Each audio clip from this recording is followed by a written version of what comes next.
La teoría del delito. La teoría del delito será el estudio sistemático y estructurado de los elementos que son comunes a todos los delitos, así como de sus aspectos negativos. El delito lo construye el órgano jurisdiccional mediante el razonamiento jurídico de un asunto sometido a su jurisdicción, superando los aspectos negativos o que dinamiten cualquiera de sus elementos estructurales y, desde luego, superando también el principio de presunción de inocencia que en consecuencia se materializa en la culpabilidad. La teoría del delito es una doctrina en constante evolución que busca dotar con seguridad jurídica a las personas en un estado democrático y de derecho, al establecer cuáles son los elementos estructurales del delito, sus componentes y los alcances y reglas de aplicación bajo parámetros adecuados y claros, lo que deja un breve aspecto a los actos autoritarios alejados de la legalidad. La teoría del delito también es un sistema que reúne los elementos que, con base en el derecho positivo, podemos considerar comunes a todo delito o a ciertos grupos de delito. La teoría del delito es obra de la doctrina jurídico-penal y constituye la manifestación más característica y elaborada de la dogmática del derecho penal, cuyo objetivo teórico más elevado es la búsqueda de los principios básicos del derecho penal positivo y su articulación en un sistema unitario. Así pues, la teoría del delito constituye un intento de ofrecer un sistema con esas características. El delito es la construcción de los elementos conducta, tipicidad, antijuricidad y culpabilidad, así como el estudio de los elementos negativos que lo anulan. Teoría del tipo penal. Esta teoría tuvo sus orígenes en Alemania y es una base fundamental en la evolución de la moderna teoría del delito.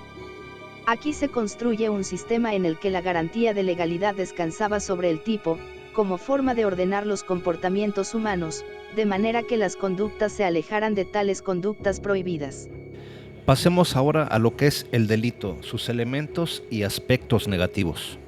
El delito se estudia y se construye a partir de sus elementos esenciales integradores en un análisis estricto y sistemático. Será estricto porque si alguno de ellos no se acredita o no se actualiza alguna causa que lo excluya, no estaremos en la presencia del delito, y sistemático porque no necesariamente lleva una orden o un orden para su análisis. El delito será entonces una conducta atípica, antijurídica y culpable. En sentido opuesto, no habrá delito cuando se actualice la ausencia de una conducta, antipicidad, causa de juricidad o inculpabilidad. Entonces ya con esto sabemos que el delito se define como la acción u omisión que las leyes penales sancionan. Conducta será el primer elemento del delito y es la manifestación de la voluntad contraria a una expectativa social, misma que ha sido transgredida con una conducta ilícita, y es la depositada en los tipos penales. Y los tipos penales serán construcciones normativas que prohíben o mandan los tipos penales de acción primeros y de omisión segundos. Algunos ejemplos del primer tipo son homicidio, que prohíbe matar; lesiones, que prohíbe dañar la integridad de otro individuo. Algunos ejemplos de los segundos tipos son omisión de auxilio de autoridades, que impera que los gobernados intervengamos en auxilio de sus partes, o algunas hipótesis de defraudación fiscal que mandata pagar nuestros impuestos. Por supuesto que también existen otras formas de conducta, no forma de tipo penal, que puede ser formulada bajo la denominada comisión por omisión u omisión impropia. Sin embargo, esta es una ficción jurídica creada por la dogmática penal. Un ejemplo de conducta en forma de comisión por omisión se presenta cuando una madre observa que su hijo es agredido por un tercero, quien lo lesiona y le causa la muerte. La madre no actúa en la medida de sus posibilidades, es decir, no hace nada. El agresor materializa la conducta de acción con respecto al tipo penal de lesiones u homicidio, pero, la madre, al no actuar teniendo el deber de hacerlo, materializaría una conducta de comisión por omisión, al no impedir el resultado material.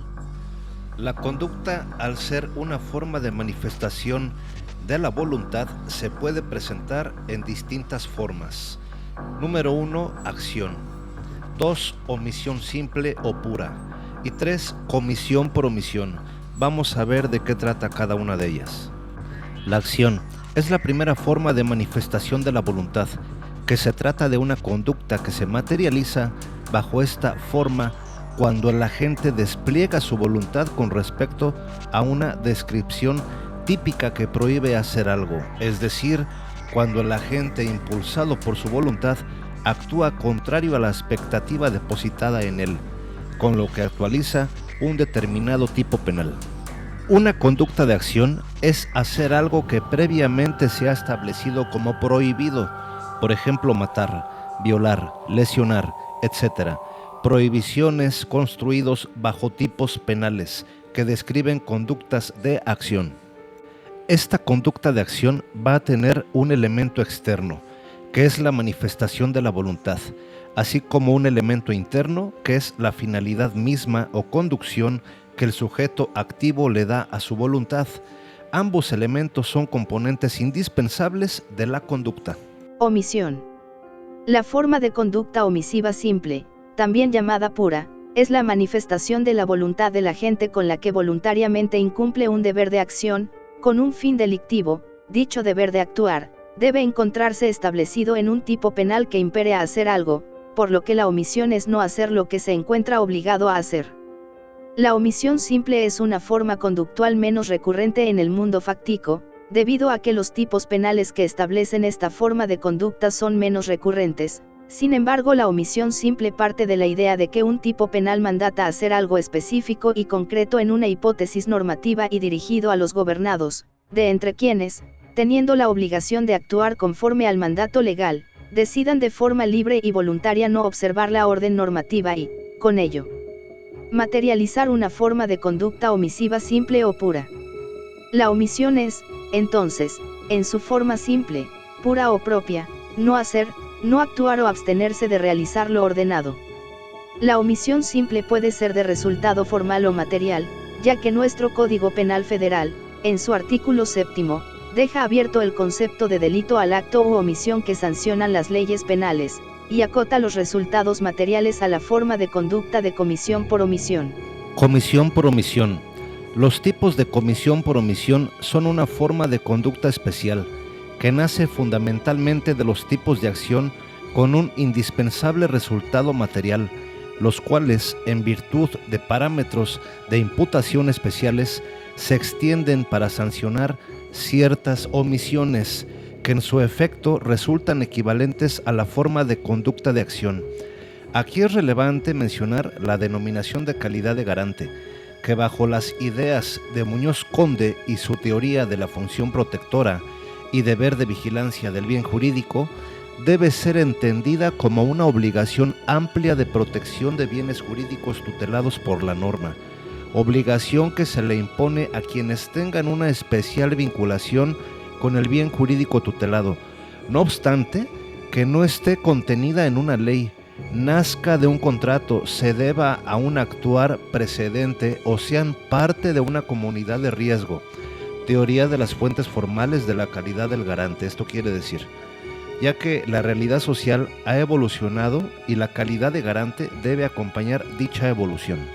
La forma de conducta de comisión por omisión es una ficción jurídica creada en el derecho alemán e incluida en nuestro Código Penal Federal de 1994, que busca una mayor protección de los bienes jurídicos tutelados frente a las lesiones materiales de las que pueden ser objeto, imponiendo así un deber de vigilancia y protección a quienes se encuentren vinculados de forma especial con el bien jurídico lesionado.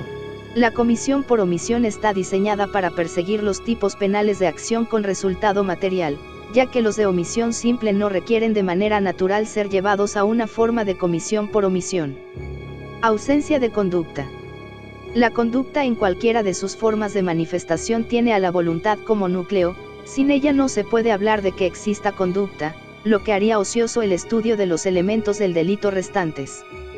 La voluntad puede ser entendida como capacidad que tenemos para autogobernar, activa o pasivamente, nuestros movimientos corporales.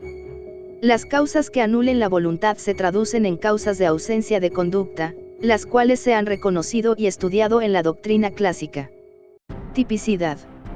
La tipicidad es el segundo elemento sistemático del delito. La tipicidad puede ser entendida como la confrontada de la manifestación de la voluntad del sujeto activo, con la descripción de uno o varios tipos penales o de la hipótesis que en ellos se contengan. Es la adecuación exacta de la conducta a la hipótesis legal establecida en un tipo penal.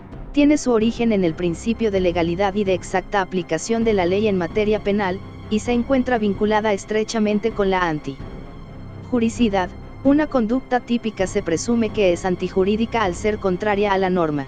Aquí hay que aclarar algo importante. La tipicidad no es lo mismo que tipo penal o tipificación. La tipicidad es una confronta entre conducta y norma, mientras que el tipo penal es la descripción legal que el legislador hace para criminalizar ciertas conductas nocivas. Pasamos a los elementos de tipicidad. Los elementos que componen la tipicidad son tres. Número 1, elementos objetivos, elementos normativos y los elementos subjetivos. Elementos objetivos del tipo. Ya hemos establecido que los elementos objetivos del tipo son aquellos que pueden ser apreciados por los sentidos y acreditados por medio de pruebas. En un evento delictivo es posible percibir dichos subelementos, por lo que es necesario acreditarlos bajo los alcances de medios de convicción, desde luego con base en el estándar probatorio que se requiera, en atención a la etapa procesal en la que nos encontremos. Acción u omisión. En el evento delictivo podemos apreciar que un determinado sujeto despliega una determinada conducta, ya sea activa al realizar algo prohibido u omisiva al no realizar lo que se espera de él. Se entiende como el hecho mismo realizado de manera consistente y voluntaria. Y aquí tenemos que mencionar que la comisión por omisión no es un elemento objetivo del tipo, ya que, como hemos revisado, es una ficción jurídica que nace para proteger ciertos valores o bienes. Por tanto, en una forma de conducta por la que una persona que tiene una obligación de proteger un bien jurídico que resultó lesionado puede ser perseguida. Lesión o puesta en peligro al bien jurídico tutelado. El bien jurídico es un valor, derecho o interés individual o colectivo que el Estado le interesa proteger. Por tal motivo, tipifica conductas que lo afecten. Objeto material. Toda conducta es dirigida hacia una determinada entidad. Es sobre lo que recae la conducta materializada por el agente, dependiendo del evento y del tipo penal materializado, obviamente. Puede tratarse de una persona o cosa la que resienta la conducta delictiva de forma directa. Y aquí también es importante dejar claro que no debemos confundir el objeto material con el sujeto pasivo o con el bien jurídico, aunque en ocasiones resulten hasta cierto punto simétricos. El objeto material se enfoca en el elemento sobre el cual se actualiza directamente la conducta. Vamos a dar un ejemplo. En un evento de robo de vehículo, el automóvil es la materia de apoderamiento, es decir, el objeto material. El derecho a la protección patrimonial sería un bien jurídico lesionado y la persona en posesión y propietaria del automóvil sería el sujeto pasivo, ya sea directo o indirecto, el famoso ofendido. Y en otros eventos delictivos pueden recaer sobre la misma entidad. Por ejemplo, en un homicidio, el objeto material es la víctima directa de la conducta, el sujeto pasivo, el titular del derecho a la protección y disponibilidad de la vida y también la víctima del homicidio. Es decir, en este segundo ejemplo son simétricos. Pasamos ahora a ver lo que es la atipicidad. Cuando establecidos los elementos de la tipicidad no exista o no se acredite alguno de ellos, la consecuencia será una causa de atipicidad y por tanto se dinamitará el delito. En ese sentido, la atipicidad es la falta de congruencia que resulta de la confronta de la conducta materializada por el sujeto activo con los elementos integradores de la tipicidad, que son, como ya dijimos, los objetivos normativos o subjetivos. La atipicidad es una de las causales que impide hablar de delito, que desde luego se actualiza al confrontar la manifestación de la voluntad del sujeto activo con los elementos que existe un determinado tipo penal, bajo causas de atipicidad diversas. Y estas causas serán objetiva o normativa, error de tipo, caso fortuito y consentimiento tácito o expreso en bienes jurídicos disponibles, los cuales impactan de forma diversa en los diversos elementos del tipo. Atipicidad objetiva. Se presenta cuando, al analizar la conducta materializada por el agente para establecer o acreditar conforme a los medios de convicción que constan en la investigación, no es posible tener por acreditado uno o varios de los elementos objetivos o normativos que exija el tipo penal. La atipicidad objetiva es la ausencia probatoria de cualquiera de los elementos objetivos o normativos del tipo. Error de tipo. El error de tipo es lo que conocíamos como el error de hecho, y este se divide en vencible o invencible. El error de tipo vencible es aquel que puede ser superado por el hombre medio, bajo un adecuado deber de cuidado y diligencia. El error de tipo invencible es aquel que, bajo el parámetro del hombre medio, no podría ser superado por el sujeto activo o por cualquier persona en su misma posición. Caso fortuito. Es un mero proceso causal sin intención delictiva alguna. Ningún sujeto, bajo parámetros normales, hubiere podido predecir y, con ello, prevenir para que, en consecuencia, actuara de forma contingente para evitar el resultado lesivo. Es un evento con consecuencias penales pero, por las probabilidades mínimas de materialización, son inexistentes y resultan atípicas. Antijuricidad. Es todo aquello que resulta contrario al orden jurídico. Por tanto, tal oposición al régimen legal lesiona o al menos pone en peligro un bien jurídico tutelado.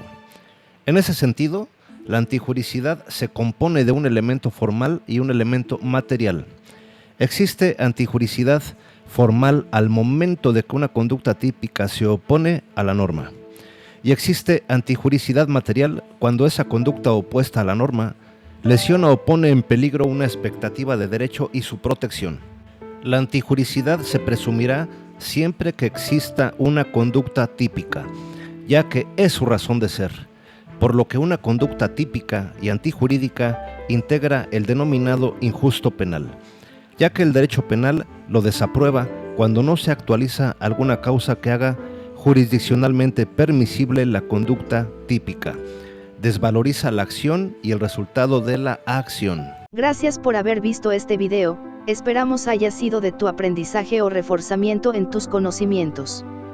René Rodríguez, maestro en Derecho Penal y Juicios Orales, te invita a que te suscribas a su página y lo sigas en sus demás redes sociales, en donde además de estar a tus órdenes para tu representación legal en juicios de materia penal y familiar, se imparten asesorías y cursos en vivo, se plantean temas selectos de estas importantes ramas y se tocan casos que se volvieron virales, y que formaron parte de un hecho delictivo, como lo es el análisis del caso Fofo Márquez, en donde René fue partícipe en diversos programas de radio y redes sociales para plantear su análisis.